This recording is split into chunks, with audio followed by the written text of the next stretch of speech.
வணக்கம். நான் சத்யவார்ஷா. இந்திய அரசியல் அமைப்பு ஆலோசகராக பணியாற்றி வருகின்றேன். ஈழத்தமிழ் மக்களுடைய மேம்பாடு பற்றி ஒவ்வொரு நாளுமே நாம் பதிவிட்டு கொண்டிருக்கிறோம்.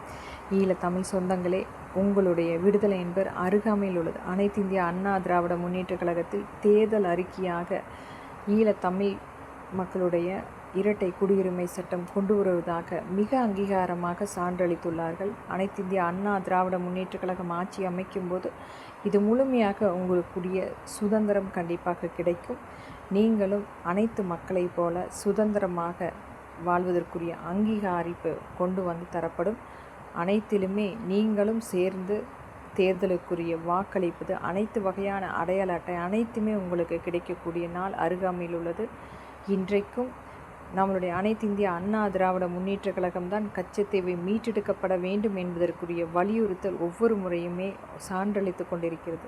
அதிலும் நம்மளுடைய மறைந்த புரட்சி தலைவி அம்மா கச்சத்தீவை எப்படியாவது மீட்டெடுத்து அம்மக்களுக்குரிய வாழ்வாதாரத்தை ஏற்படுத்த வேண்டும் என்ற வலியுறுத்தல் இன்றைக்கு நம்மளுடைய மாண்புமிகு எடப்பாடியாவுடைய மிகப்பெரிய ஒரு சான்றாக வருகின்ற சட்டமன்ற தேர்தலுக்குரிய வாக்குறுதியாக அதை பரிசீலனை செய்துள்ளார்கள்.